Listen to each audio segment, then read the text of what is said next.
अध्यात्म तो बहुत बड़ा संसार है, बहुत रहस्यमय, जैसे ब्रह्मांड है वैसे ये ब्रह्मांड है। अब जब तक आपको सही मार्गदर्शन नहीं मिलेगा, कोई सही गुरु नहीं मिलेगा, लेकिन आपको कोई गाइड नहीं करेगा तो आप करोगे कैसे? तो भगवान कहाँ है? भगवान का मतलब क्या है? देखो, भगवान खोजने से नहीं मिलते, पहले तो ये समझ लो आप।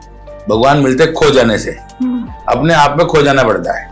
ये मूर्तियां सारी सिंबल है जिनसे हमको भान होता है कि ये गणेश जी है, ये लक्ष्मी जी है, ये सरस्वती है, ये मनुष्य के बने हुई कृतियां है। तो आपने देखा हो सडनली किसी पे एक शक्ति आ जाती है और देन उसके बाद वो कहते हैं मेरे ऊपर ये आ गया, मेरे ऊपर वो। देखिए, सबसे पहली बात तो हम मुख्य बात कर लेंगे, भगवान जो चीज है या जो भी एक अस्तित्व है, किसी के शरीर में नहीं आ सकता है। वहाँ पे लोग हनुमान जी का स्वांग रच के उसको नचा रहे हैं, माँ काली नाच रही है, माँ दुर्गा नाच रही है, क्या हो रहा है? क्या ये संस्कृति का नाच नहीं हो रहा है? बिल्कुल हो रहा है सर, मेरा वही प्रश्न है। दुर्गा और हनुमान आप तुम्हारे सामने नाचेंगे? आज ये नाम जप क्या होता है सर? नाम जप से क्या चीजें चेंज हो जाती है? देखिए, एक बिल्कुल सरल जो साधना है जिसको हर गर्भस्थी व्यक्ति कर ले, हर व्यक्ति कर ले, किसी भी पर, उसी का नाम जप है, जो कुछ भी नहीं जानता हो। माँ काली के स्वरूप को लेके, और उस दौरान आप एक वीडियो बना रहे हैं, आप माँ काली का स्वरूप ले रहे हैं और साथ में आप कहीं ना कहीं ड्रिंक कर रहे हैं, तो कहीं ना कहीं आप हमारे अध्यात्म के साथ छेड़छाड़ कर रहे हैं। ये सनातनी जो है ना, वो खुद सनातन को ही तोड़ रहे हैं जी। दूसरे को धर्म समुदाय ऐसे कार्य नहीं कर रहे। हम किसी का नाम नहीं ले रहे हैं, पर आप सनातन को छोड़ के दूसरे और भी समुदाय है भारत में या बाहर, वो ऐसे कोई हरकतें कर रहे हैं, ऐसे कोई चीजें देख रहे हो आप? डॉक्टर महेंद्र सर, हमें हनुमान जी का कौन सा पाठ करना चाहिए? हनुमान चालीसा में एक लाइन लिखी हुई है, प्रभु चरित्र सुनबे का रसिया, कि ये जो व्यक्ति है श्री हनुमान जी, ये प्रभु श्री राम के चरित्र सुनने का रसिया है। उनको रामचरित मानस सुनाओ, उनको राम का नाम जुड़ाओ, उनको भगवान राम का चरित्र सुनाओ, उतना वो प्रसन्न होते हैं। नमस्कार दोस्तों, आपका स्वागत है एक और नए एपिसोड में। मैं हूं आपकी होस्ट, आपकी दोस्त भारती। तो आज हम बात करेंगे अध्यात्म पर। जब बात अध्यात्म की आती है तो सबके मन में विचार आता है कि अध्यात्म का सही मतलब पता नहीं चलता है। कहते हैं हमारे जो पुराण है उनमें इतने रहस्य हैं, एक बार पढ़ना शुरू करो तो रुचि उधर बढ़ती चली जाती है। पर आज के पॉडकास्ट में हम बहुत कुछ सीखने वाले अध्यात्म से रिलेटेड। बात आती है वैराग्य की। वैराग्य क्या होता है? बात आती है जब अभी दशहरा भी आ रहा है, बहुत अच्छा दिन होता है। कहते हैं कहीं ना कहीं राम ने रावण का वध किया था, और साथ में सीता और रावण का क्या ऐसा संबंध था कि ये दिन आया, और उससे रिलेटेड हम बहुत अध्यात्म में जाकर अंदर डीपली बात करेंगे। साथ में बात करेंगे कि हनुमान जी ने कहीं ना कहीं राम जी के भाई भरत को सम भाई कहा था, उसका मतलब क्या है। तो आज बहुत कुछ जानने वाले हैं, क्योंकि सब बात करने के लिए अध्यात्म पर रिसर्च कर रहे हैं डॉक्टर महेंद्र भाटी। त्रिकाल के नाम से बहुत फेमस है, आप गूगल कर सकते हैं। और साथ में उन्होंने ज्योतिष में कई सालों से अपनी सेवाएं दी हैं, और ज्योतिष में उनकी जितनी भी भविष्यवाणियां हैं काफी सटीक निकलती हैं और लोगों की प्रॉब्लम्स भी सॉल्व होती हैं। तो स्वागत करते हैं सर का, वेट नहीं कराते। राधे राधे सर। जय श्री माँ का, राधे राधे। कैसे हैं सर आप? सब ठीक है। तो सर, अध्यात्म की तरफ रुचि कैसे आई आपकी? बात तो एस्ट्रोलॉजी में आप थे और साथ में फिर अध्यात्म की तरफ बढ़ते चले गए। मैं एस्ट्रोलॉजी से पहले सामान्य परिवार से हूँ, तो मैं इन चीजों के बारे में बहुत ज्यादा गहरे से खोज करता था। मैंने ज्योतिष को भी नहीं माना कैसा होता है जी। तो मैंने काफी समय तक, ये समझ लीजिए बहुत समय तक मैंने इन चीजों पर रिसर्च किया, सोचा, इधर उधर कितने गुरुओं के पास गया, कई लोगों से ज्ञान लिया। लेकिन जब जाके एक स्टेबिलिटी आई, जब समझ में आया आध्यात्मिकता के बगैर ना ज्योतिष है, ना आध्यात्मिकता के बगैर आपका जीवन सुधर सकता है। आध्यात्मिकता तो आपको होना ही पड़ेगा। आप कितने ही धर्म विरोधी हो जाओ, कितने आधुनिक हो जाओ, आप कह दो ये अंधविश्वास है, पाखंड, कितने भी विरोधी हो जाओ, पर कहीं ना कहीं आपको धर्म के साथ जुड़ के रहना पड़ेगा, वही आध्यात्मिक है। तो एकदम से सडनली आपने, जैसे ज्योतिष में भी आप काफी अच्छी सटीक आपकी भविष्यवाणियां निकलती हैं। अगर बात करते हैं अध्यात्म में, सबसे पहले आता है ऐसा कौन सा वो टर्निंग पॉइंट था कि जब आप एकदम से अध्यात्म में घुसते चले गए और उस पर आपने रिसर्च करना शुरू कर दिया? नहीं, ज्योतिष की जब हम गणनाएं कर रहे थे, मैं सीख रहा था, तो ज्योतिष की गणनाएं 50% काम करती है, 50% इंट्यूशन काम करता है। अंदर से जो संकेत मिलते हैं, वो संकेत बिना ध्यान में गए, बिना अध्यात्म में गए मिलना मुश्किल है। ज्योतिष एक गणना है, बिल्कुल एक संभावना को खेल है। संभावना है ऐसा हो सकता है, दावा कोई नहीं कर सकता आज तक, और कोई दावा कर रहा है तो गलत कर रहा है। ये गणित है, मैथमेटिक है। आप अगर आपका सूत्र सही बैठ रहा है तो आप कह पाओगे ऐसा हो सकता है। होना नहीं होना ईश्वर के हाथ में। बिल्कुल। तो इंट्यूशन बढ़ाने के लिए, जीवन के कुछ चक्रों को खोलने के लिए, जिससे ऊर्जा और मिले आपको, उसके लिए आध्यात्मिक होना जरूरी है। और आध्यात्मिकता का मतलब क्या है, सबसे बड़ी बात हम ये कर ले, आध्यात्मिकता का मतलब ये है कि आपको अपना स्वाध्याय करना खुद का, मेडिटेशन, ध्यान, योग क्रियाएं, जो प्राचीन क्रियाएं हैं उन पे आपको काम करना है। उन पे जब आप काम करेंगे तो आपके थर्ड आई और बाकी के चक्र एक्टिव होने शुरू होंगे, तो आपको इंट्यूशन मिलेंगे अपना आप। बिल्कुल। ज्योतिष तो एक माध्यम है, इंट्यूशन स्वप्रेरणा से मिलते हैं, वो बिना अध्यात्म के वो संभव नहीं है। ओके, आपने अध्यात्म के बारे में बताया कि कहीं ना कहीं मेडिटेशन, ध्यान, इनसे रिलेट होके कहीं ना कहीं हमारे 7 चक्रास ओपन हो जाते हैं। तो कहीं ना कहीं अध्यात्म इससे रिलेट करता है। बात आती है कि अध्यात्म का सही ज्ञान लेने के लिए गुरु दीक्षा लेना जरूरी होता है क्या? अध्यात्म तो बहुत बड़ा संसार है, बहुत रहस्यमय, जैसे ब्रह्मांड है वैसे ये ब्रह्मांड है। अब जब तक आपको सही मार्गदर्शन नहीं मिलेगा, कोई सही गुरु नहीं मिलेगा, या मार्गदर्शक समझ लो, गुरु तो चलो आज के जमाने में रही नहीं, लेकिन आपको कोई गाइड नहीं करेगा तो आप करोगे कैसे? बिल्कुल। आप पहली सीढ़ी कैसे पार करोगे? आपकी उंगली पकड़ के कोई तो बताएगा कि आपको इधर जाना है, आगे तो आप खुद बढ़ लोगे, लेकिन शुरुआत करोगे कैसे? बिल्कुल। सबसे महत्वपूर्ण है आपको उस रास्ते में जाने के लिए रास्ता तो मिले, इधर जाना है, मंजिल इधर है, इसलिए मार्गदर्शन तो होना बहुत जरूरी है। मार्गदर्शक जब तक नहीं होगा कोई, जब तक आप अध्यात्म में आगे नहीं बढ़ पाए। ओके, तो मैं थोड़ा सा आपसे पर्सनल सवाल करना चाहूंगी कि आपकी लाइफ में जब आपने गुरु दीक्षा ली थी तो कितना परिश्रम करना पड़ा, तब आपको लगा कि ये मेरे लिए एकदम सही राइट गुरु है? देखो, गुरु के बारे में अगर मैं बात बताऊं तो गुरु एक ऐसी चीज है, उसको हमें ढूंढना नहीं होता है, गुरु हमें ढूंढता है। सही सार्थक शब्दों में तो ये है कि हम ढूंढने जाएंगे तो गुरु हमें से 1000 मिल जाएंगे, लेकिन आप कैसे आकलन करोगे उस गुरु का ज्ञान आपसे ज्यादा है कि कम है? बिल्कुल। उसका वर्चस्व आपसे ज्यादा है कम है? आप कैसे, कोई इसका कोई पैरामीटर तो नहीं है। बिल्कुल। असली गुरु हमें खुद ढूंढता है। तो कहीं ना कहीं गुरु का ये है कि अपने शिष्य को गुरु ढूंढते हैं, और सच में यही है, जैसे भगवान भक्त को खुद ढूंढते हैं, भगवान जो है भक्त को खुद ढूंढते हैं, भक्त को जाने की जरूरत नहीं पड़ती भगवान के पास। उस तरह असली गुरु आप उचित शिष्य को खुद ढूंढ लेंगे, हाँ ये मेरे पीछे मार्ग बनेगा। ओके, तो भगवान कहाँ है? भगवान का मतलब क्या है? देखो, भगवान खोजने से नहीं मिलते, पहले तो ये समझ लो आप, भगवान मिलते खो जाने से, अपने आप में खो जाना पड़ता है। ये मूर्तियां सारी सिंबल है जिनसे हमको भान होता है कि ये गणेश जी है, ये लक्ष्मी जी है, ये सरस्वती है, ये मनुष्य के बने हुई कृतियां है। असली ईश्वर जो है वो हमारे अंदर है। और भगवान की जो डेफिनेशन है, जो आज तक थी, भगवान, इसका मतलब ब भूमि, ग गगन, व वायु, अ अग्नि, न नीर। ये जो पंच तत्व एलिमेंट्स है 5 प्रकार के इस प्रकृति में, यही भगवान है। इनके बगैर किसी का काम नहीं चल सकता है। कोई धर्म का व्यक्ति हो, कोई जाति का हो, कोई पशु पक्षी हो, अगर ये 5 तत्व नहीं है तो जीना मुश्किल है। तो इन 5 तत्वों को ही माना गया भगवान। भगवान को शरीरधारी व्यक्ति नहीं है कि कहीं बैठा हो, कहीं मकान है, कोई जाके मिल के आया हो, उनका बंगला है, आश्रम है, ऐसा कभी नहीं हुआ है। पर आप कहते हैं जैसे भगवान 5 तत्वों से बने हैं, ठीक है, हमारा शरीर भी 5 तत्वों से बना है, तो गीता में भी स्पष्ट है कि हमारे शरीर में ही भगवान विराजमान है। पर आप देखेंगे जब किसी का माता की चौकी होती है, या फिर कहीं जागरण होता है, या फिर कहीं पे नाम जप हो रहा है, कुछ भी, तो आपने देखा हो सडनली किसी पे एक शक्ति आ जाती है, और देन उसके बाद वो कहते हैं मेरे ऊपर ये आ गया, मेरे ऊपर वो। शायद एक वीडियो भी आपने देखी होगी, बहुत वायरल हुई थी कि मेरे ऊपर हनुमान जी आ गए हैं, आई थिंक सो। तो क्या भगवान इस तरीके से आके आपके शरीर में आ जाते हैं और अपनी क्रियाएं करके दिखाते हैं? देखिए, सबसे पहली बात तो हम मुख्य बात कर लेंगे, भगवान जो चीज है या जो भी एक अस्तित्व है, किसी के शरीर में नहीं आ सकता है, वो पहले से मौजूद है। सबसे पहली बात तो ये है, ईश्वर सबके साथ है।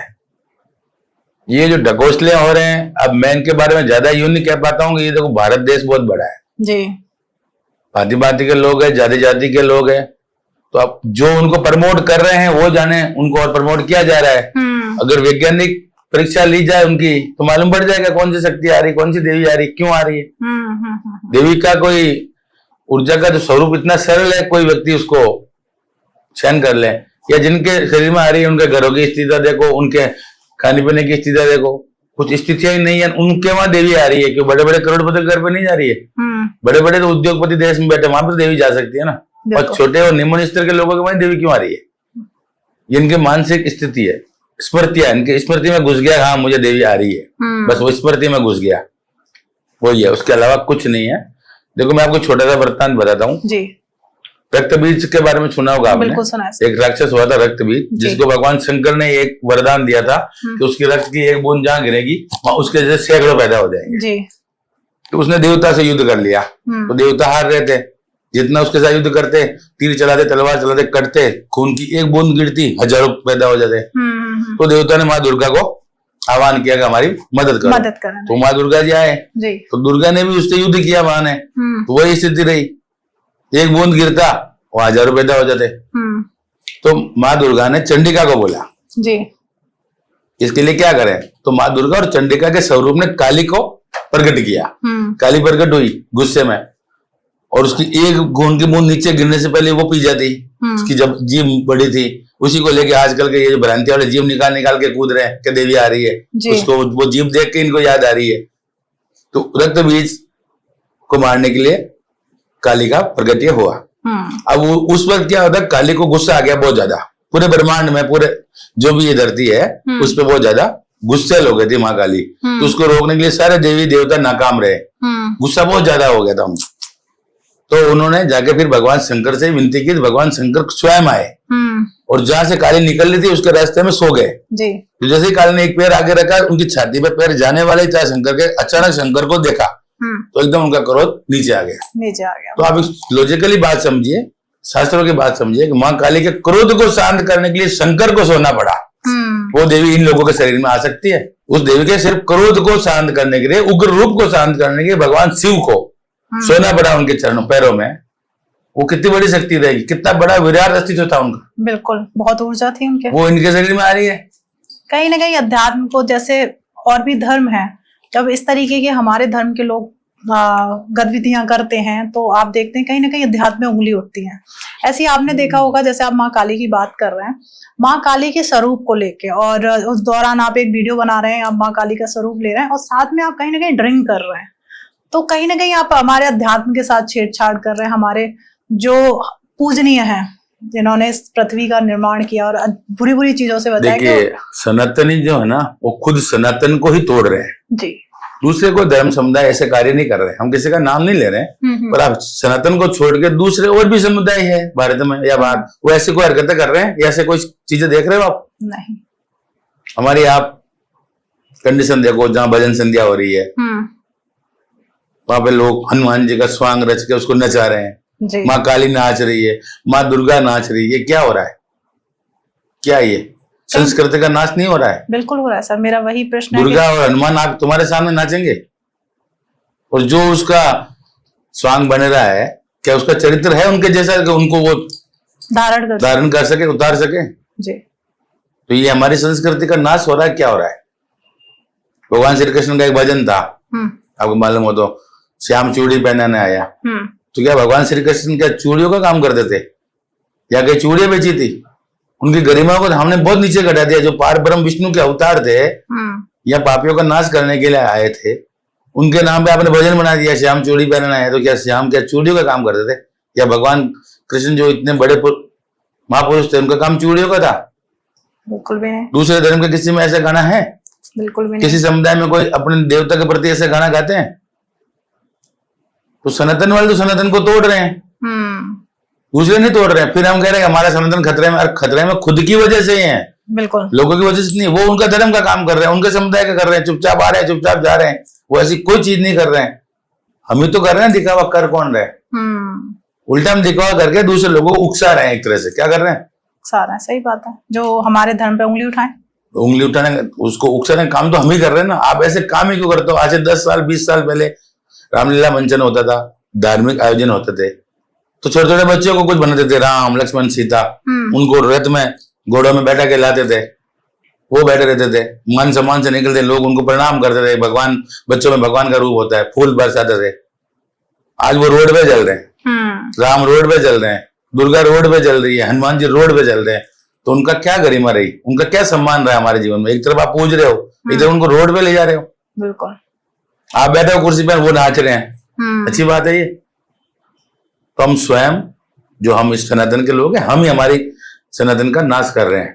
बिल्कुल सही इसमें है। जागरूकता की जरूरत है बहुत ज्यादा। और इन चीजों पे नकेल कसनी चाहिए कि ऐसी चीजें पुनरावृत्ति नहीं हो, गरिमा के साथ हो। जो पहले होती रही गरिमा हट गई। बिल्कुल। तो जैसे बात करें माँ दुर्गा, माँ काली और माँ लक्ष्मी, कहते हैं ये राधा से ही निकले हैं। देखिए अब इसमें क्या भेद, अभी बहुत कुछ दिनों से इस पे राधा नाम का एकदम से प्रकट्य हो गया लोगों के सामने। लोग पहले कम जानते थे, अभी अभी सोशल मीडिया के बाद ज्यादा जानने लगे। जी, जी, जी। तो हुआ क्या, कुछ संत ऐसे हैं, कुछ विद्वान ऐसे हैं जो राधा को ये बता रहे हैं कि इनसे काली, लक्ष्मी और सरस्वती निकली है जी। अब मान लो उनके आराध्य हैं, आराध्य अपना सबसे बड़ा होता है, लेकिन लॉजिक के साथ होता है जी। श्री कृष्ण भगवान को जन्म को कितने साल हुए? अभी जो जन्माष्टमी गई 5252 5252 हाँ 5252वां जन्मदिन मनाया गया था अभी जी। मतलब 5000 के आसपास साल हुए भगवान श्री कृष्ण को। तो राधा भी उसी वक्त आई थी जी। शास्त्रों में बताया राधा श्री कृष्ण से 4 साल बड़ी थी, तो 4 साल पहले आ गई होगी। तो उनको 252 साल हुए तो इनको 256 हो गए होंगे, 4 साल बड़ी है। तो अब ये लॉजिक ये कहता है क्या दुर्गा, काली, लक्ष्मी इन 5000 सालों में ही आई थी? पहले नहीं थी, पहले थी। उनका क्या बताने का तरीका गलत है, उसको सुधार नहीं रहे। वो कह रहे राधा से लक्ष्मी निकली, ये नहीं, लक्ष्मी से राधा निकली। अब ये बताओ, अवतरित हुआ है, अवतार है, जब भगवान आए तो साथ में अवतार तो आएगा ही। बिल्कुल। लेकिन हम ये कहते हैं ना, अब जैसे श्री कृष्ण भी आए तो वो नारायण से आए, उनसे नारायण नहीं है। कल कोई कहते हैं भगवान विष्णु श्री कृष्ण से है, विष्णु से कृष्ण है। उससे राधा जो देवी है वो लक्ष्मी से मान लो, दुर्गा से मान लो या सरस्वती से मान लो, उनसे है जी। राधा से ये देवियां नहीं, ये देव तो परंपरागत से है, ब्रह्मा विष्णु महेश से सबसे है। तो उन लोगों का बताने का थोड़ा तरीका गलत हो रहा है, उससे लोग और भ्रमित हो रहे हैं ज्यादा। जी जी जी जी। आज ये नाम जप क्या होता है सर? नाम जप से क्या चीजें चेंज हो जाती है? देखिए एक बिल्कुल सरल जो साधना है जिसको हर गृहस्थी व्यक्ति कर ले, हर व्यक्ति कर ले, किसी भी पर, उसी का नाम जप है। जो कुछ भी नहीं जानता हो, किसी तरह का उसके पास कोई जानकारी नहीं हो, वो भी अगर नाम जप शुरू कर दे किसी भी नाम को लेके, अब नाम जप में अपने अपने इष्ट का नाम है, कोई राम पे ज्यादा जोर दे रहा है, कोई राधा पे दे रहा है, कोई कृष्ण पे दे रहा है, कोई दुर्गा पे दे रहा है, वो आपका इष्ट आपकी विवेक से है। नाम जप करने से क्या होता है, आप लगातार जब नाम जप करते हैं तो आपकी सांसों की जो गति है वो कम हो जाती है जी। जैसे हमें अब सांस 1 मिनट में मान लो 15 बार ले रहे हैं, तो नाम जप में व्यक्ति 10 बार ही ले पाता है, उसमें लीन हो जाता है। तो प्राण ऊर्जा जो उनकी जो घट रही है वो जुड़ जाती है, बढ़ने लगती है, उससे प्राण ऊर्जा बढ़ने लगती है, व्यक्ति को अच्छा महसूस होने लगता है, वो अच्छे निर्णय लेने की ओर अग्रसर हो जाता है, उसके चक्रास में एक्टिविटी आ जाती है। ओके। उसमें ऊर्जा का भंडार आ जाता है, ये समझ लो आप। ओके। लेकिन सबसे मुख्य बात यह नाम जब किसी का भी करो उसका उद्देश्य होना जरूरी है, क्यों कर रहे हो, क्यों कर रहे हो? जब तक उद्देश्य नहीं, जब तक ये मन नहीं मानेगा। सबसे बड़ा जो हमारा शरीर में एक पार्ट है जो पूरी बॉडी को हिलाता है, जो ब्रह्मांड से हमको कनेक्ट रखता है, देवता से, रिश्तेदारों से, सबसे, वो है मन। अगर ये मन जब तक नहीं समझेगा कि हम ये काम क्यों कर रहे हैं, जब तक वो काम सार्थक नहीं होगा। बिल्कुल करेक्ट, इस बात से मैं मन आपका भगवान है। अगर मन मानेगा तो पत्थर में भगवान मान लेगा, और मन नहीं मानेगा तो साक्षात भगवान भी खड़े होंगे, ये कहेगा मैं नहीं मानता। तो मन ही सबसे बड़ा भगवान है। तो मन को मनाने के लिए उद्देश्य होना जरूरी है, मैं जो ये काम कर रहा हूँ इस उद्देश्य के लिए कर रहा हूँ। तो मन क्या करता है, उससे रिलेटेड तरंगे पूरे शरीर में छोड़ता है, तो पूरा शरीर उसको मानने लगता है कि इससे ये होगा। वो ऊर्जा प्रकृति की ओर जाती है, ऊपर ब्रह्मांड से जुड़ती है, और वापस वो ऊर्जा जाकर 1000 गुना वापस नीचे आती है, जिस उद्देश्य के लिए किया जा रहा है, तो वो उद्देश्य सार्थक होता है। ओके। नाम जप इस तरीके से, ऐसे ही राधा नाम जप और राम नाम जप में वैज्ञानिक आधार क्या है? देखिए वैज्ञानिक आधार ये है कि राम जो है तारक मंत्र था अब तक का, जितने भी युग गए हैं अब तक का तारक मंत्र राम था। राधा अब आया 2, 4, 5, 10 सालों में इसकी ज्यादा पब्लिसिटी हुई सोशल मीडिया के बाद। राधा नाम जो है ये कलयुग का नाम जप है, और कलयुग में अभी टाइम बढ़ा है। ये कुछ विद्वानों ने, कुछ साधुओं ने, कुछ आचार्यों ने इसको पहले बार कर दिया, बता दिया लोगों को, तो लोगों को पच नहीं रहा, उसमें आप प्रश्नवाचक चिन्ह लगा रहे हैं। अब तक जो तारक मंत्र था वो राम था। ओके। इससे पहले जितने भी लोग तरे थे बड़े बड़े राम के नाम से तरे थे। तो इन फ्यूचर जो कलयुग का जो मंत्र है वो राधा नाम, राधा नाम जो है तारक मंत्र होगा आगे जाके। ओके। जैसे लोग अब तो मतलब तर भी रहे हैं लोग। कर रहे हैं लोग, लाखों की तादाद में कर रहे हैं। कुछ संत भी अच्छे हो गए हैं यहाँ जो प्रेरणा दे रहे हैं, तो अच्छी बात है। धर्म का प्रचार हो रहा है, धर्म के प्रति लोग अग्रसर हो रहे हैं। धर्म के प्रति जो व्यक्ति अग्रसर होता है ना, उसके शरीर में पॉजिटिविटी आती है। बिल्कुल। चाहे मंदिर जा रहा है, चाहे किसी आश्रम में जा रहा है, चाहे कीर्तन में जा रहा है, तो उससे पॉजिटिविटी तो आती ही है। तो बात तय है कि वाइब्रेशन है, वहां अच्छे शब्दों की वाइब्रेशन है, अच्छी खुशबू की वाइब्रेशन है। तो वही तो चीजें शरीर को प्रफुल्लित करती कौन है। तो डॉक्टर महेंद्र सर, हमें हनुमान जी का कौन सा पाठ करना चाहिए? देखिए, हनुमान जी के पाठ में इसमें भी त्रुटियां बहुत है। जैसे कुछ लोग हनुमान चालीसा पढ़ते हैं। हनुमान चालीसा क्यों पढ़ना चाहिए, कब करना चाहिए, वो तो एक अलग सब्जेक्ट हो गया। सबसे बड़ी बात है कि हनुमान जी को की अगर पूजा साधना करें तो हनुमान जी को क्या पढ़ना चाहिए, हनुमान जी की कृपा मिले। आप जब हनुमान चालीसा पढ़ेंगे तो उसमें हनुमान जी की ऊर्जा मिलेगी, आप में उग्रता आएगी, आप में जोश आएगा, आप उग्रता की ओर चले जाओगे। जी जी जी। हनुमान जी की जो ऊर्जा है, हनुमान जी की जो प्रवृत्ति है, हनुमान जी का जो चरित्र है, वो आएगा आपके शरीर में। जैसे वो ब्रह्मचारी है तो ब्रह्मचारी के गुण धीरे धीरे आपके अंदर विकसित हो जाएंगे, आप उनकी तरफ बलशाली होने लगेंगे। लेकिन महत्वपूर्ण ये है कि आप ग्रस्त हो। हनुमान चालीसा में एक लाइन लिखी हुई है, प्रभु चरित्र सुनबे का रसिया, कि ये जो व्यक्ति है श्री हनुमान जी, ये प्रभु श्री राम के चरित्र सुनने का रसिया है। उनको रामचरित मानस सुनाओ, उनको राम का नाम सुनाओ, उनको भगवान राम का चरित्र सुनाओ, उतना वो प्रसन्न होते हैं। लोग उल्टा कर रहे हैं, हनुमान चालीसा उनके सामने जाके पढ़ रहे हैं, हनुमान चालीसा भजन मान पढ़ रहे हैं, उसे उग्रता आ रही है, क्रोध पैदा हो रहा है कि वो तो उग्र है।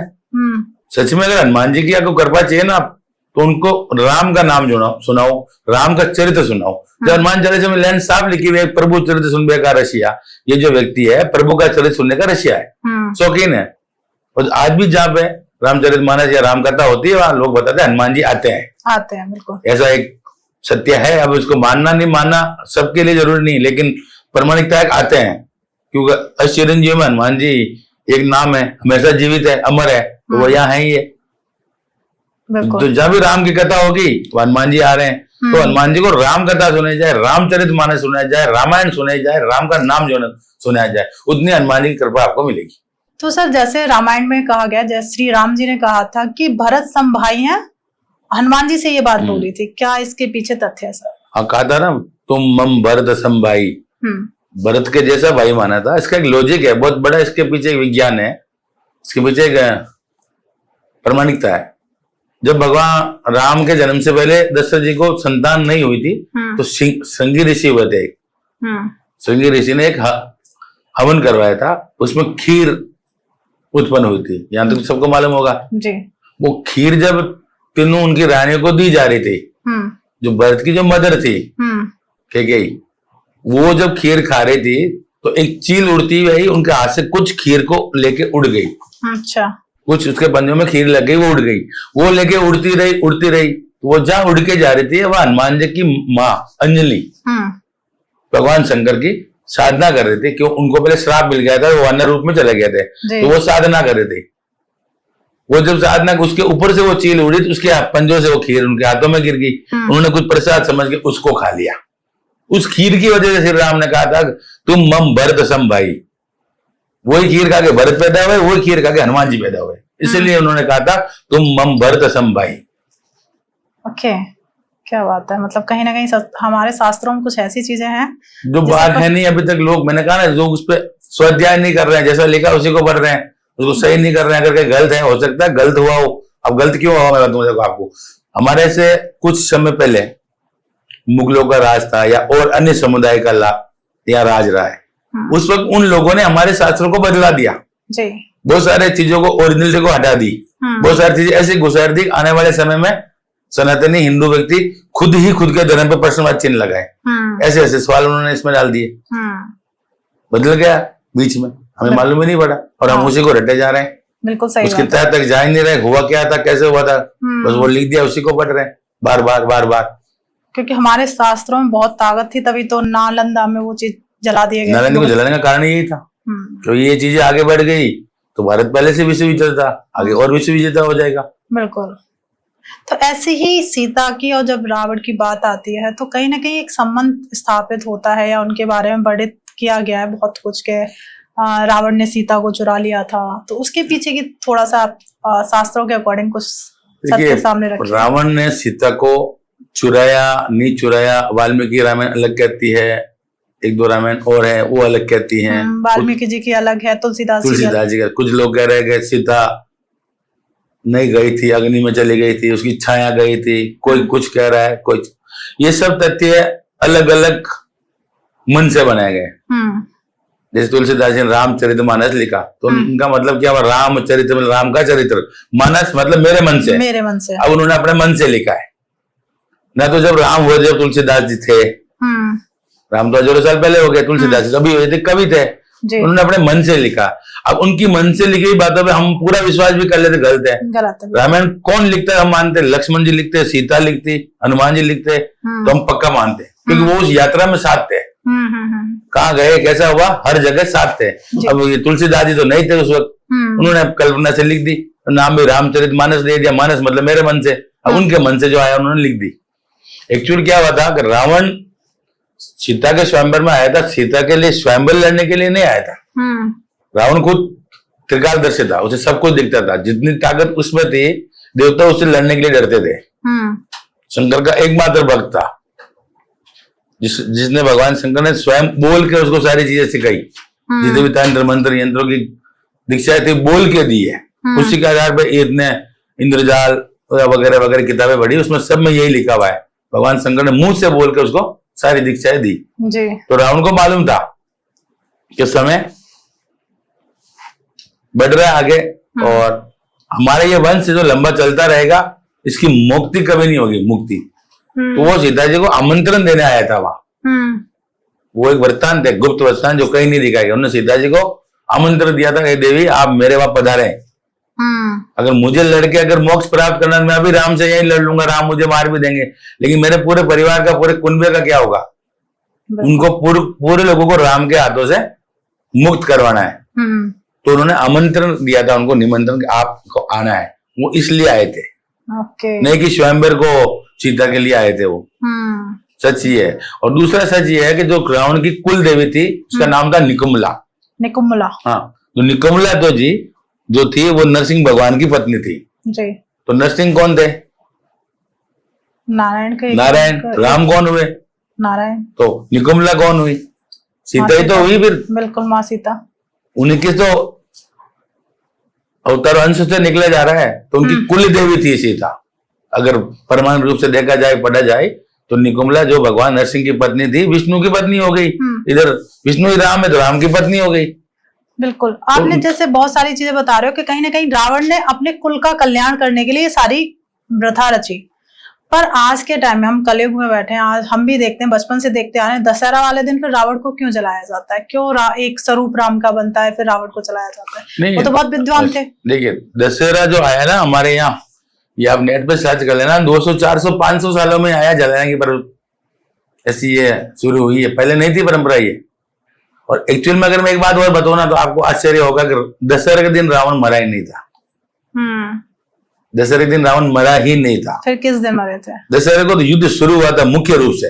ओके, और उसी दिन मार दिया जाता है? नहीं, उसके बाद चला था 5-7 दिन। नहीं, मतलब देखा जाए युद्ध के पहले जब राम इसकी पूरी स्थिति को देखे कि रावण के पास सेना कितनी है, कितने उसके योद्धा है, उसके बेटे खुद कितने प्रभावशाली है, मेघनाद, तो राम को थोड़ी सी हताशा हुई कि भाई हम इनसे लड़ पाएंगे क्या? 2 लोग, राम लक्ष्मण, मुख्य तो 2 ही थे। सही बात है। तो जाम्बत जी जो है ना, जाम्बत जी जो सबसे विद्वान माने जाए ऋषिपति, उन्होंने पूछा राम ने उनसे भी क्या करना चाहिए। उन्होंने कहा आप शक्तिहीन हो रहे हो, आप में शक्ति की जरूरत है, इसलिए आप शक्ति की आराधना करो। तो उन्होंने 9 दिन तक दुर्गा की साधना की थी। इसलिए मुख्य दुर्गा पूजन का उद्देश्य यह है, राम ने दुर्गा को पूजा था, दूसरी परंपरा यहाँ नहीं थी। जैसे ये लोग गरबा कर रहे हैं, डांडिया सिर्फ गुजरात का था, पूरे भारत में नहीं था। 10-15 सालों में आया भारत में, और भी जगह पे, जहाँ भी राजस्थान, मध्य प्रदेश, दिल्ली, यहाँ कभी नहीं होता था ये डांडिया गुजरात का ही था। तो नव दुर्गा की पूजा शुरू करने का प्रधान राम ने शुरू की थी। राम ने 9 दिन तक दुर्गा को पूजा था, उस शक्ति को प्रकट किया था, वो शक्ति फिर राम के साथ विलीन हुई, फिर युद्ध हुआ था।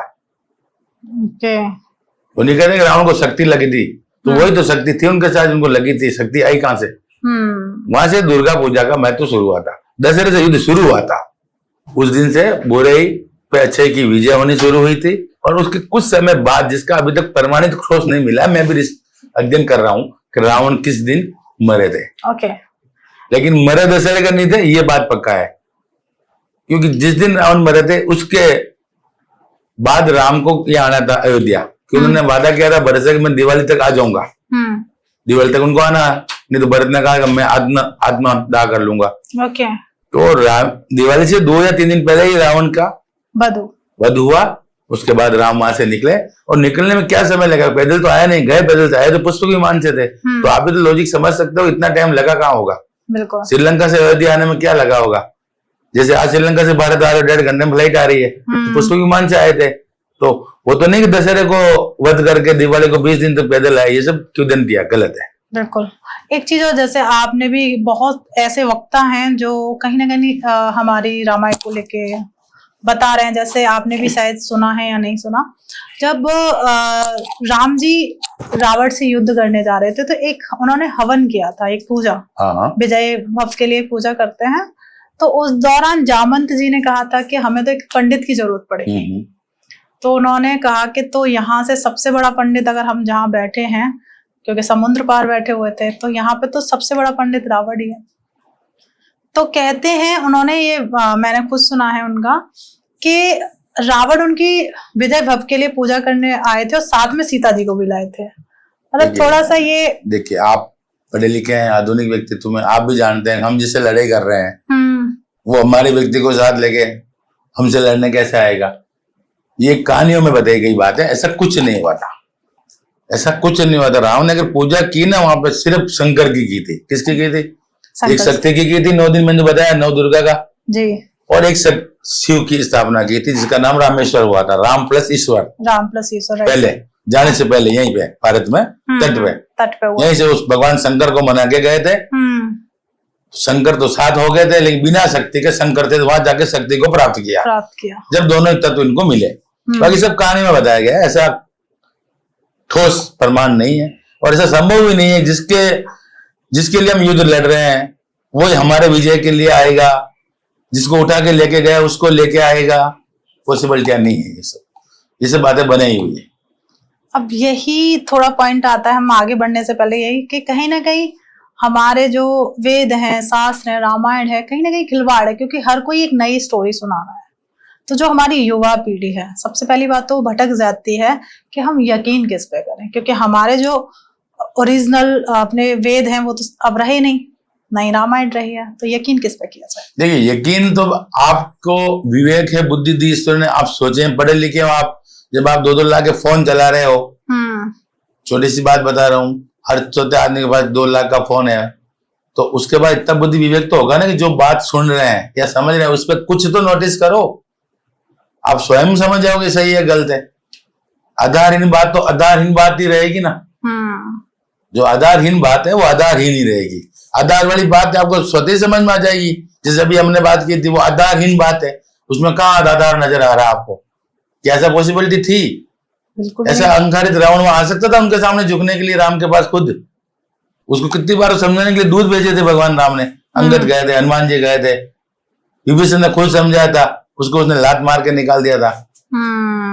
आप समझिए, तो वो वहां कैसे पॉसिबिलिटी? ये बातें तो बना दी ना कहानियां व्यक्ति हैं। किसी रामायण में से दिखाया गया क्या? रामानंद सागर की अन्य कोई जो धारावाहिक चलते थे कहीं दिखाया गया? बिल्कुल भी नहीं। आधारहीन बात है। तो जैसे अब राधा नाम की बात करते हैं, तो राधा नाम का जिक्र हमारे किसी भी शास्त्र में नहीं है, तो उसके पीछे क्या कहानी है? देखिए, राधा एक सुखदेव मुनि हुए थे, उनके इष्ट थी, वो गुरु थी, इसका ठोस प्रमाण है।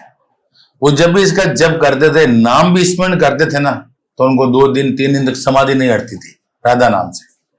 तो उन्होंने इस नाम को गुप्त कर दिया। ये उसी वक्त से गुप्त है। अगर गुप्त है तो भाई हर जगह पे राधा कृष्ण के साथ क्यों खड़ी?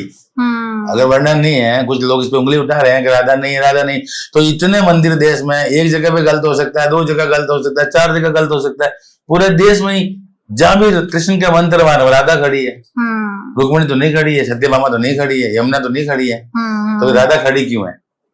मैंने कहा ना, राधा नाम जो है कलयुग का तारक मंत्र है। ये जल्दी प्रगट हो गया, इसलिए लोगों को पच नहीं रहा है, उस पर पचना चिन्ह उठा रहे हैं। बिल्कुल। सुखदेव मुनि जी ने कहा था, मैं जब भी राधा का स्मरण कर लेता हूँ तो मुझे समाधि लग जाती है। इसलिए उन्होंने किसी जो शास्त्र उन्होंने लिखे उन्होंने नाम नहीं डाला, नाम लिख देते उनको समाधि लग जाती, उनकी कनेक्टिविटी हो गई थी उस परम तत्व से।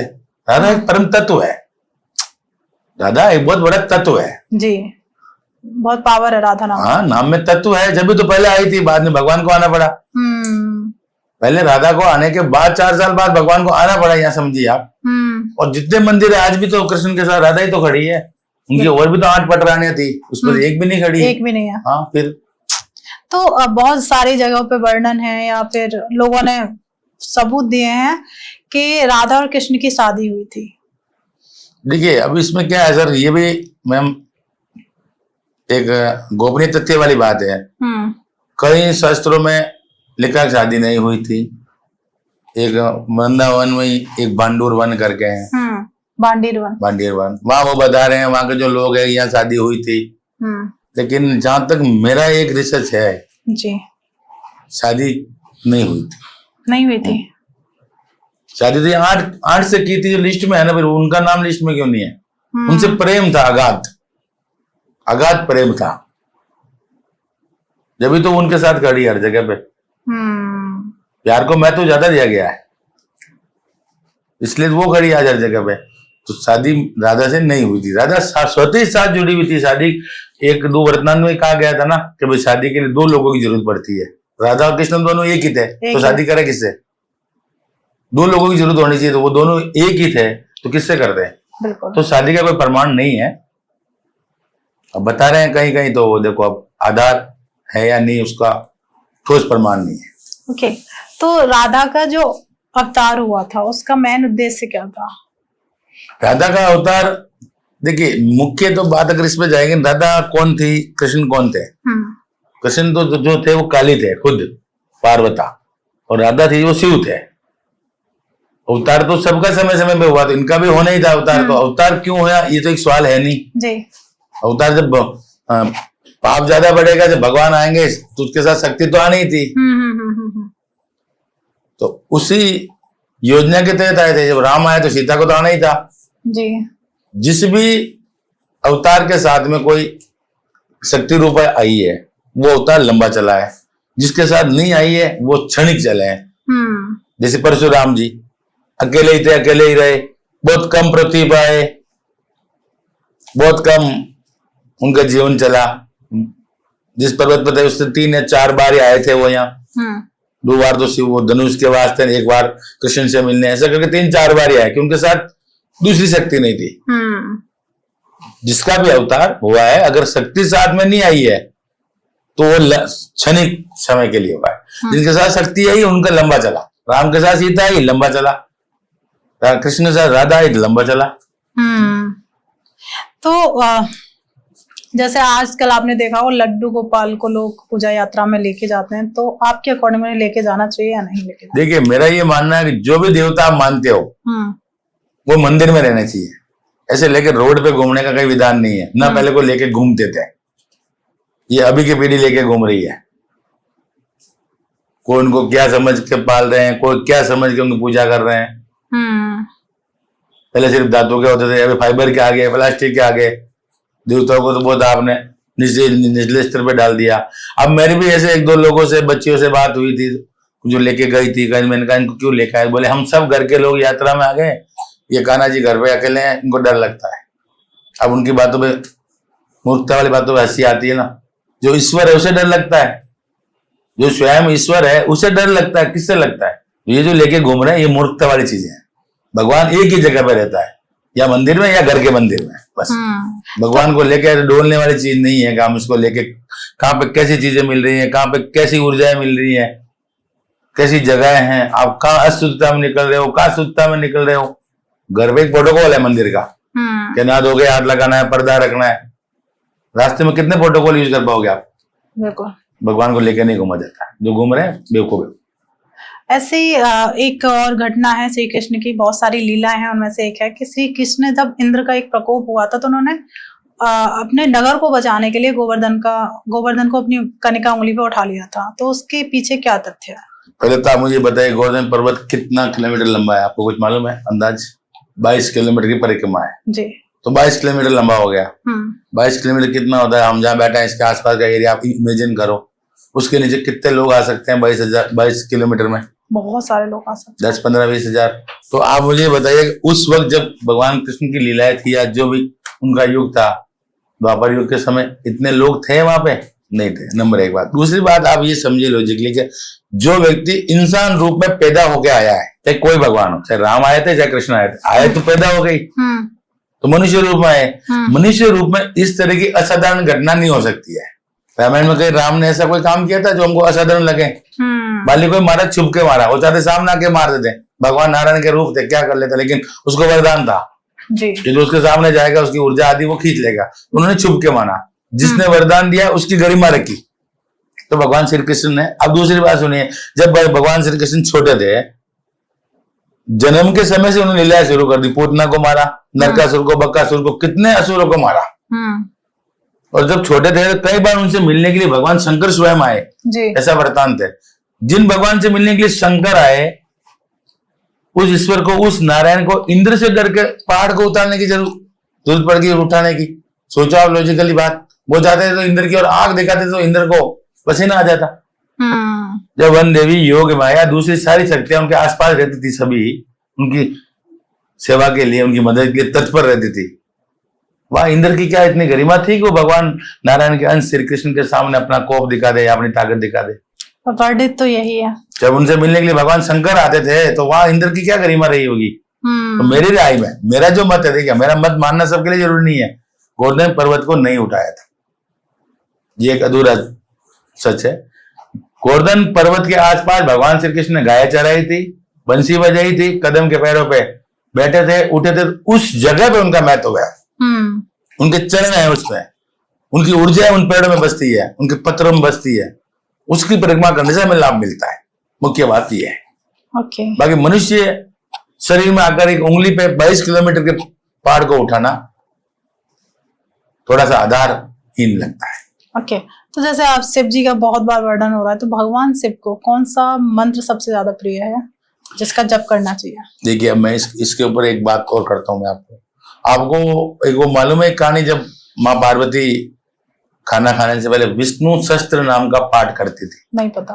पार्वती जी जब भी खाना बनाती थी, खाती थी, उससे पहले विष्णु सहस्त्र नाम, मतलब भगवान विष्णु का 1000 नाम है, उनका पाठ करके ही खाती थी। तो उसमें समय लगता था 1000 नाम को पढ़ने में, तो भगवान शंकर को जल्दी भूख लग जाती थी। तो भगवान शंकर ने एक दिन को कहा, एक दुआ है, पूरा मैं पूरा प्रपंच नहीं कर पाऊंगा, राम रामेति रमे रामे मनोरमे, ऐसा करके पूरा एक दुआ है। उन्होंने कहा था, हे देवी, तू जो 1000 बार जो भगवान विष्णु का नाम ले रही है, उसके बराबर मैं तुमको एक गुप्त मंत्र दे रहा हूं, तुम सिर्फ एक बार राम कह दो, वो 1000 विष्णु के बराबर है। शस्त्र नाम वर्णाने, इस लैंड में शस्त्र नाम वर्णाने, जो शस्त्र नाम के बराबर है, 1000 के बराबर। उस दिन से माँ पार्वती भी राम का जप करने लगी थी, और भगवान शंकर को राम का नाम बहुत पसंद है। कहीं ऐसे ज्योतिर्लिंग भी है, कभी आप पता करना, वेदनाथ पर 1-2 ज्योतिर्लिंग, वहां पे बीलपत्र पे चंदन से राम लिख के शिवलिंग पे अर्पण करते हैं। देखा गया ना। तो राम नाम भगवान शंकर को बहुत प्रिय था। जैसे राम को कहीं ना कहीं वैराग्य के साथ कनेक्ट किया जाता है, तो राम का वैराग्य के साथ क्या आता है? वैराग्य का मतलब हो गया राम के साथ जुड़ के अंत की ओर चला जाना। राम के 2 शब्दों का महत्व है। वैराग्य का मतलब खत्म। वैराग्य क्या मतलब? कहते इसको वैराग्य उड़ गया, मतलब खत्म सब कुछ, उसकी दिशा चेंज हो गई, घर गृहस्थी की संसारी चीजों से वो हट गया, उसी का सब वैराग्य है। तो राम का वैराग्य शब्द है, राम मतलब राग, म मतलब माटी, जो इन 2 चीजों में मिल गया वो वैराग्य में चला गया। इस सृष्टि से ही उसका ऊपर की सारी चीजों से उसका संपर्क कट गया। बिल्कुल। बोलते ना किसी व्यक्ति को वैराग्य उड़ गया, घर छोड़ के चले गए, तो उसका मतलब क्या होता? उसकी कनेक्टिविटी हट गई, परिवार से, घर से, मोह माया हट गई, वो चले गए। तो जो व्यक्ति चला गया यहाँ से हमेशा के लिए इस दुनिया से, उसी का नाम वैराग्य, जो राम का अंतिम नाम है। जब बोलते हैं ना, जब जाते राम नाम साथ है, राम मतलब राग, म मतलब माटी। बिल्कुल। इसको भी लोग बोल देते, वो ये प्रचलित है, सही सब तो राम नाम सत्य है, पर लोग बोलते हैं राम नाम सत्य है। ये गलत, आगे से आते आते गलत हो गया, लोगों ने इस पर ध्यान नहीं दिया। राम नाम सत्य है तो बाकी नाम भी सत्य होने चाहिए ना। लक्ष्मण का नाम झूठ नहीं है। सही प्रोनाउंसिएशन क्या है? राम नाम साथ है। राम नाम साथ है। जो गया है, जिसकी मृत्यु हुई है, उस व्यक्ति ने अगर राम का नाम लिया होगा या अपने इष्ट का जो भी वो मानता होगा, वो नाम साथ गया, बाकी कुछ नहीं गया। कपड़े खोले जाएंगे, धागा भी तोड़ा जाएगा, सारे ऑर्नामेंट सब चीजें खुलेगी वहां जब उसको जलाया जाएगा। सिर्फ उसके साथ क्या चीज गई? जो उसने भजन किया या किसी का नाम जप किया, तो राम नाम साथ है। मतलब ये ऐसा ही सब। तो अब राम नाम सत्य है, अब इसका कोई लॉजिक ही नहीं। इसका अर्थ बता, तो राम नाम सत्य है, फिर क्या विष्णु का नाम झूठ है, कृष्ण का नाम झूठ है, सिर्फ राम का नाम सत्य है। सही सब तो राम नाम साथ है। इसने जो नाम लिया है अपने जीवन में, वो इसके साथ जा रहा है, बस बाकी सब यही छूट गया। सही बात है। बाकी तो कोई चीज गई नहीं ना आगे। सही नाम ये था। एक दिन का भी लेके नहीं जा सकते, कुछ भी नहीं ले जा सकते, ये सत्यता है। तो जैसे एक व्यक्ति की जब मृत्यु होती है तो वो आत्मा जो निकलती है, तो क्या वो एक नया शरीर धारण करती है, वो डायरेक्ट परमात्मा में विलीन हो जाती है? देखिए, अब इसके ऊपर भी एक तथ्य है कि जैसे कि स्वर्ग की बात कर ले पहले जी। जिंदा व्यक्ति स्वर्ग गया नहीं, मरा हुआ वापस आया नहीं, तो स्वर्ग के बारे में किसने बताया? कई लोगों का कहना होता है कि हमारी मृत्यु हुई थी, हम वहां पहुंचे और यमराज के कुछ दूत हमें लेने आए थे, फिर वहां पे पूछा जा रहा था कि ये फलाना फलाना फलाना ये है कि नहीं नहीं ये नहीं, ऐसे वापस भेज दो। तो वहां वो घटनाएं आपने भी शायद देखी होंगी। वो उनकी स्मृति में है। क्या हो गया? स्मृति है उनकी जी। बाकी जब वैज्ञानिक मंगल को खोज लिया, चांद को खोज लिया, कहाँ अंतरिक्ष में चले गए, तो कहीं तो किसी तो परत में स्वर्ग मिलता होते, तो वैज्ञानिक उसी को भी खोज लेते। वही बात आत्मा और परमात्मा में लागू होती है। शरीर जब आत्मा निकल जाती है तो किसी को नहीं दिखती है, और वही बात परमात्मा में लागू होता है। परमात्मा को किसी ने देखा नहीं है, उसके कर्मों के आधार पर उसको अगला जन्म मिलता है। जिस तरह के उसके कर्म है वैसे उसको आगे प्रोसेस किया जाएगा। और उसमें भी टाइम नहीं लगता, ये ध्यान रखिए। कुछ समझ लेंगे आज को व्यक्ति की मृत्यु हो गई, 1 महीने बाद उसको नया शरीर मिलेगा, 2 महीने बाद मिलेगा, ये सब झूठ है। टाइम ही नहीं है। आत्मा अजर अमर है, शरीर छोड़ती है, इधर से छोड़ेगी, आगे शरीर तैयार है। अच्छा, तो मतलब आपकी किसी की भी कहते हैं सडन डेथ हो जाती है तो उसे शरीर मिल जाता है? कुछ समय में मिल जाना है, बस उसका जैसा उसका कर्म है, जैसा उसका कर्म है, जैसा उसका प्रारब्ध रहा है, उसके अकॉर्डिंग मिलना ही है। नहीं तो वो कहाँ रहेंगे? इसका कोई लोग थोड़ी अलग जहाँ उनको बैठा के लगा, कुर्सी लगा के बैठा दिया है। पर बहुत सारे लोग जो ऑटो राइटिंग करते हैं उनका कहना होता है कि ऐसी आत्माओं के लिए एक अलग डायमेंशन बना हुआ है, वहां पे उनके कर्मों के आधार पे उन डायमेंशंस को ओपन किया जाता है। झूठ है। कर्मों का लेखा जोखा पहले लिखा दिया गया। जब आपको इतना मालूम है कि यमदूत के ये यमराज के दूत उनको लेने आ रहे हैं, तो जब लिस्ट तो पहले थी, जब लेने आ रहे हैं ना, सारी चीजें उनके पास, तो डाटा तो पहले से तैयार है। जब मुझे यहाँ आना था मेरी तैयारी तो पहले से थी ना, मुझे आज आना है, कोई मैं अचानक घूमते हुए थोड़ी आई हूँ इधर। तो जब आप एक बार तो ये कह रहे हो भाई यमराज के दूत आ रहे हैं लेने के लिए, तो उनके पास तो डिटेल तो है, जब आ रहे हैं ना वो सारी चीजें। जैसे अब आप कह रहे हैं कि कहीं ना कहीं आत्मा को कुछ समय बाद कर्मों के आधार पर, कुछ क्षणों का समय जो होगा ऐसे ही पड़ा, हमें इतना ही समय मिलता है उसको, पर ये जो भूत पिशाच डंकिनी एंड ऑल ये सारी चीजें होती हैं, फिर ये कौन? ये नकारात्मक ऊर्जाएं, ये ऊर्जाएं, ये आत्माओं का कोई लेन देन नहीं है। आत्मा रुकती ही नहीं ना, आप समझ नहीं पा रहे हो। इसमें तो लोग अटके हुए हैं। तो मतलब एक कंट्रोवर्शियल एक क्वेश्चन है ये, कहीं ना कहीं लोग कहते हैं कि मेरा बहुत प्रिय जानने वाला, उसकी डेथ हो गई, भूत बन गया, उसने मुझे ये सारे सामने खड़े हो गए साक्षात। उसकी स्मृति में है, वो उसकी याद में है, बस वो जो मैंने कहा जो मन में है वो सार्थक हो जाता है। आप किसी जगह से रोज निकल रहे हो, आपको नहीं मालूम यहाँ पे शमशान है, जब तक रोज निकल रहे हो कोई मालूम नहीं। जिस दिन आपको मालूम पड़ गई यहाँ शमशान है, उस दिन बाद आप निकलोगे तो आपके बाल खड़े हो जाएंगे, आपके शरीर में सिरन सी आ जाएगी। उस दिन ही आएगी जब बल्कि वहां से निकल रहे हो 2 साल से। मन ने उसी दिन माना गया शमशान है। किसने माना?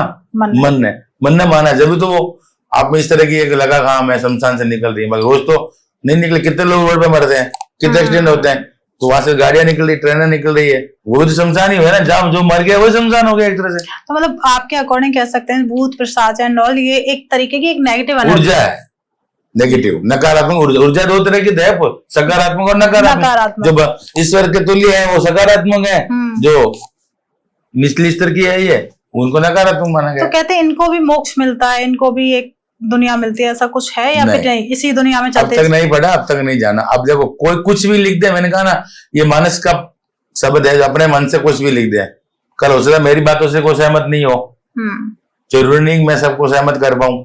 ये मेरे अपने निजी विचार है, मेरा अनुसंधान है, मेरा ज्ञान है, मैंने बांटने की कोशिश की है, इसको समझ में आ जाए अच्छा है। मेरे विचारों से सबका मिलना जरूरी नहीं है। ओके, तो इससे रिलेटेड एक ज्योतिष का भी काफी गहन अध्ययन किया है आपने।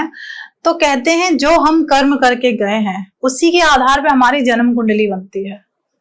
तो कुंडली के कौन से ऐसे भाव हैं जिससे पता चले कि हम क्या कर्म करके आए हैं, कौन से हमारे कर्म अधूरे थे या हमारे कौन से कर्म खराब थे जिनको हम अच्छा करके इन फ्यूचर अपनी लाइफ को अच्छा कर सकते हैं। कर्मों की गणित इतनी सरल है, ज्योतिष का भी कोई लेना देना नहीं है, ज्योतिष भी गणित है जी। कुछ ऐसे कबीले हैं, कुछ ऐसी जगह हैं, कुछ ऐसे गांव हैं जहाँ ज्योतिष का कोई बोला नहीं था। उस गांव से कहीं ब्रिगेडियर निकले हैं, कहीं कर्नल बन गए, कहीं आईएएस बन गए, जहाँ कोई ज्योतिष देखा नहीं, किसने वास्तु भी नहीं देखा, उनका घर कैसा झोपड़िया थी। तो आपका जो है ना प्रारंभ इसमें महत्वपूर्ण है कि आप पूर्व में क्या करके आए और साथ में अब संचित में आज क्या कर रहे हैं। कर्मों की गणित बहुत ज्यादा सरल है, जो कर रहे हो ना उसी के साथ आपके साथ जुड़ी हुई है। बाकी सारी चीजें एक तरफ है, कर्म प्रधान है, कर्म प्रधान है, कर्म से बड़ा कोई चीज नहीं है। कितना बड़ा व्यक्ति हो, कितना छोटा हो, सबके शास्त्रों में कर्मों पे बात की है। तो अगर आप तकलीफ में हो आज, तो कहीं न कहीं आपके कर्मों में तकलीफ रही है। कर्मों का मतलब क्या रहा? कर्म क्या चीज है? जो हमने की है। हाँ, एक तरह से समझ लो हमने बीज बोया है, उसी का तो फल हमें मिलना है। कर्म का मतलब ये हुआ, अब हमने उस वक्त मान लो बीज तो बोया नीम का, और आज हम आस कर रहे हैं आम की, तो कैसे मिलेगा? तो अगर आप तकलीफ में, तो अपने कर्मों के बीजों पे एक बार काम करने की जरूरत है, ध्यान देने की जरूरत है। हमने कहाँ गलती की, उसको सुधारने की जरूरत है। उस पर काम करोगे, सुधारना शुरू करोगे तो कर्म कटने लग जाएंगे। अब किसी ने कहा कि नाम जप से कर्म करते हैं, पहले भी ये सवाल मेरे से हो रखा है एक बार। तो आप मुझे बताइए, किसी व्यक्ति पे 2 करोड़ का कर्जा है, कितना? 2 करोड़।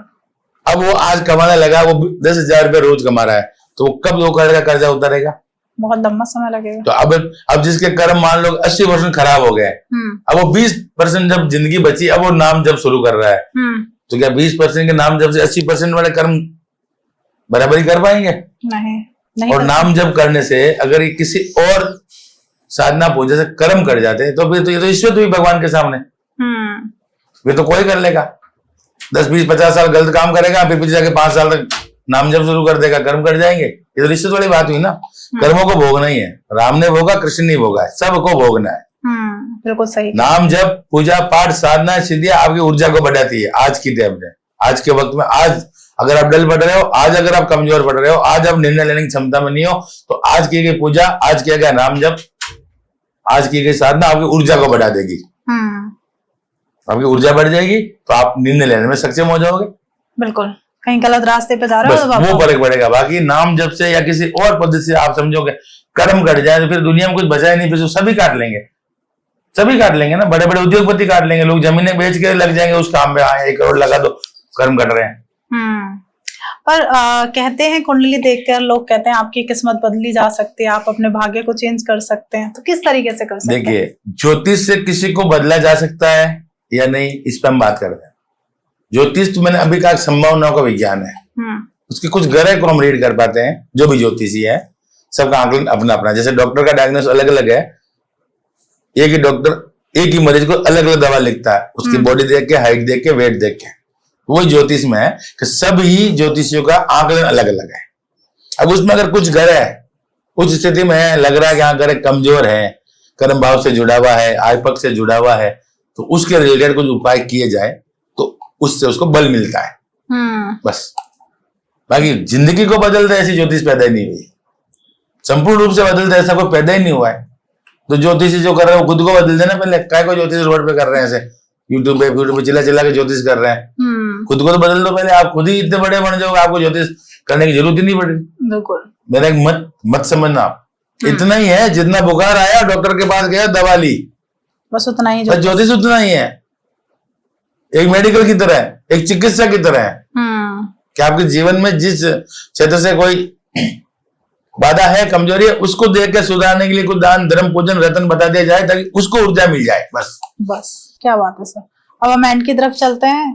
तो एंड में मैं सब आपसे जानना चाहूंगी, जो हमारी युवा पीढ़ी है, आप उन्हें कोई एक संदेश देना चाहेंगे? मैं ये कहना चाहता हूँ युवाओं को कि आप स्वाध्याय करें, हमारे शास्त्रों को पढ़ें, हमारे वेदों को पढ़ें, और भी बहुत सारी चीजें हैं। अच्छे अच्छे संत हुए थे, विद्वान हुए थे, योगानंद जी जैसे हुए थे, उनकी किताबें पढ़ें। योग और ध्यान को अपने जीवन की दिनचर्या में शामिल कराएं। जी, ध्यान एक इसी से रिलेटेड एंड जा रहे हैं, तो एक और सवाल आपसे पूछते हैं, ध्यान करने का सही तरीका क्या होता है? देखिए, पहले तो मैं बता दूं कि ध्यान होता क्या है। जी। तो ध्यान को शब्दों में नहीं बताया जा सकता है, पहले तो आप ये समझ। ध्यान का मतलब समझ लो, ध्यान एक तरह से साइनाइड जहर है। अब उस जहर का स्वाद कोई नहीं बता पाएगा, जिसने चखा वही बता पाएगा। वो कहाँ बता, वो तो खत्म चखते ही। तो ध्यान शब्दों में बताने वाली चीज नहीं है, ध्यान अनुभव करने की चीज है। ओके। सबसे पहली बात तो बहुत सारे लोग करा रहे हैं, अभी तो इसकी बाढ़ आई हुई है।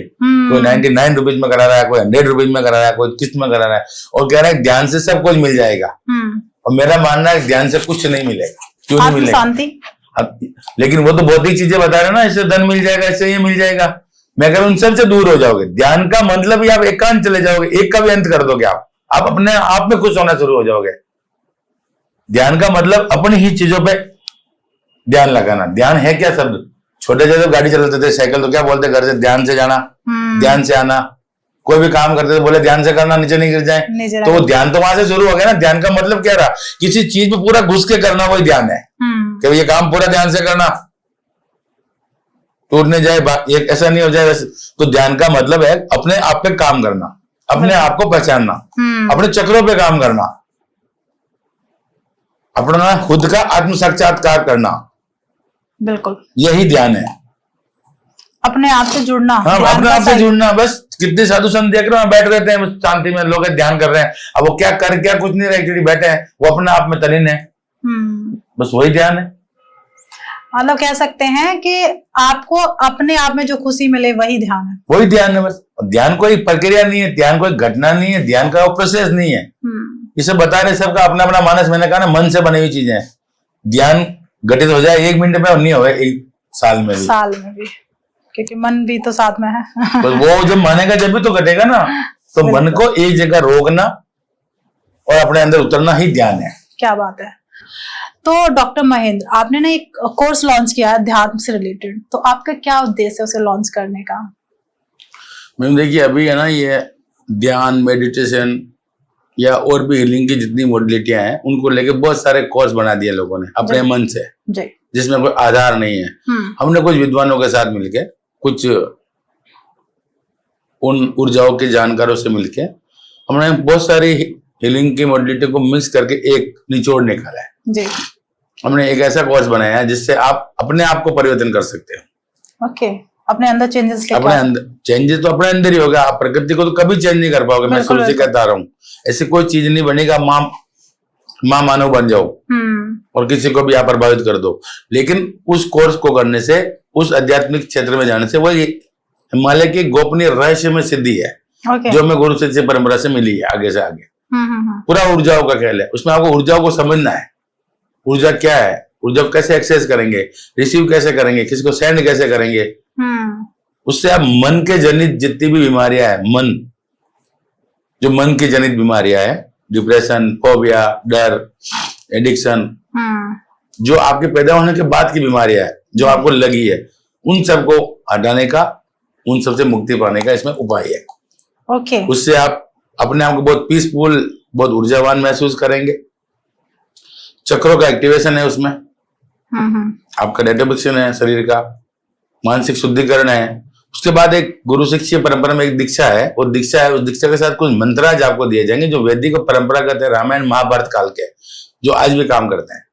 उनके कोड है मंत्रों के, पूरे मंत्र नहीं 2-4 पेज पढ़ने की जरूरत। उनका एक शब्द है बस, उनको वो कोड डिकोड करता है। ठीक है।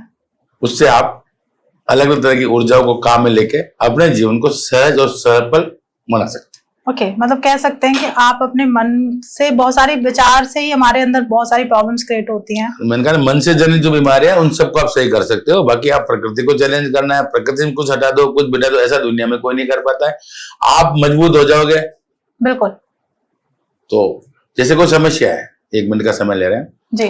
जैसे समस्या, हम कोई भी चीज का उपाय करते हैं तो समस्या कमजोर नहीं होती है, आप मजबूत होते हो जी। समस्या तो वही के वही है, पर आप उस उपाय से, अपने आप को मजबूत, उस अनुष्ठान से या उस दान से या उस किसी भी तरीके से आप मजबूत हो रहे हो। तो आप मजबूत हो जाओगे, समस्या कमजोर हो जाएगी, आप उसे लड़ने लायक हो जाओगे।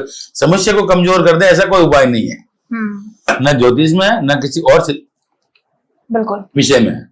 सारे विषयों में, सारी चीजों में आपको मजबूत किया जाता है। तो हमने उसको एक कोर्स को सिलेबस के रूप में तैयार किया है। उसमें हमने हिप्नोसिस, हिप्नोटिज्म, ज्ञानम महादेवा, उससे हम महादेव की ऊर्जा को एक्सेस करने का प्रोसेस बताएंगे सीधे ब्रह्मांड से, कि उस ऊर्जा को आपको स्वीकार करना, प्राप्त करना, उसको कहीं भी काम ले लो। उससे आप बहुत सारे चमत्कार भी कर सकते हो, ऐसा नहीं कर सकते हो, लेकिन चमत्कारों का हम पक्ष में नहीं जी।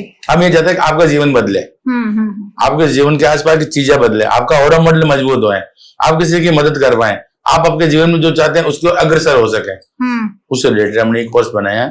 ओके, तो कितने दिन का ये कोर्स है? मैम अगर ये लोगों पे निर्भर करता है, जैसे 3 लोग हैं तो 3 दिन में पूरा हो सकता है, 6 लोग हो गए तो 5 दिन भी लग सकते हैं, क्योंकि उनको जो दीक्षित किया जाएगा, दीक्षा दी जाएगी, उनमें 3 दिन पहले दीक्षा देने वाले को तैयारी करनी है, 3 दिन पहले उसको तैयारी करनी है कि मैं कुछ लेने जा रहा हूँ, तो समय तो चाहिए ना। तो मतलब काफी छोटे से ही समय में आप कंप्लीट कर सकते हैं इस दीक्षा को। तो आप सर से कोर्स ले सकते हैं और उनसे कनेक्ट कर सकते हैं। सबसे अच्छी बात है, आप अपने मन पर कहीं ना कहीं हम विचारों में इस तरीके से खो जाते हैं कि हम अपने ही अंदर बहुत सारी प्रॉब्लम्स क्रिएट कर लेते हैं। आजकल प्रॉब्लम सबसे ज्यादा चलती है डिप्रेशन, एंजाइटी।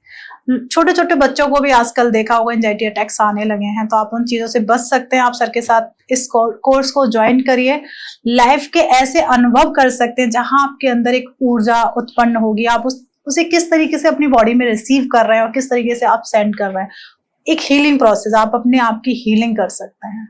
इस तरीके का सब कुछ इस कोर्स में मिलने वाला है, तो आप सर से कनेक्ट कर सकते हैं। तो अब सबसे बड़ी बात आती है, अगर ज्योतिष से रिलेटेड आपसे कोई परामर्श लेना चाहता है तो वो आपसे किस तरीके से कनेक्ट कर सकता है? हमारी वेबसाइट है www.mahendraashtra.com। ओके। और डॉक्टर महेंद्र वाड़ी त्रिकाल मेरा नाम है, इसको आप गूगल में सर्च कर सकते हैं, वहाँ मेरी डिटेल्स है। ओके। और इसी नाम से हमारा फेसबुक पेज है, वहाँ से आप फेसबुक, इंस्टा और बाकी की डिटेल्स डिस्क्रिप्शन में जाइए, सर से आप कनेक्ट कर सकते हैं, सर की वेबसाइट पे जा सकते हैं, सर से सोशल मीडिया के द्वारा मिल सकते हैं, जैसे यूट्यूब चैनल है, इंस्टाग्राम है एंड फेसबुक है, जो कि आपको डिस्क्रिप्शन में मिल जाएगी, जिससे आपकी लाइफ में अगर ज्योतिष से रिलेटेड कोई भी परेशानी आ रही है तो आप सर से परामर्श कर सकते हैं। Thank you so much doctor साहब, बहुत बहुत धन्यवाद। काफी अच्छा लगा आपसे बात करके। कहीं ना कहीं ऐसा लगा कि हम अध्यात्म की तरफ बढ़ते ही चले जा रहे हैं और अपने उन प्राचीन चीजों के बारे में बात करते तो ऐसा लगता है खो जाते हैं उन चीजों। उसके लिए फिर से थैंक यू सो मच। और हमारी ऑडियंस का काम बनता है कि इस पॉडकास्ट को जितना ज्यादा हो जाए आप शेयर करें, क्योंकि हर एक व्यक्ति को अध्यात्म के बारे में पता होना चाहिए। और सबसे बड़ी बात, आपको सही गलत करना आना चाहिए कि बहुत सारी हमारे अध्यात्म से रिलेटेड कहानियां हैं, कौन सी सही है कौन सी गलत है वो आपको खुद विचार करना है कि सत्य क्या है। और प्लीज आपके जो भी प्रश्न हैं आप सर से करना चाहते हैं अध्यात्म रिलेटेड, जो भी आप पूछना चाहते हैं, आप कमेंट बॉक्स खुला हुआ है, वहां भर भर के आप कमेंट करिए। प्लीज चैनल सब्सक्राइब कर लीजिए, फ्री ऑफ कॉस्ट है, कोई भी चार्जेस नहीं लगते हैं। मिलते हैं नए एपिसोड में, जब तक आप अपने घर में स्वस्थ रहें, मस्त रहें। राधे राधे।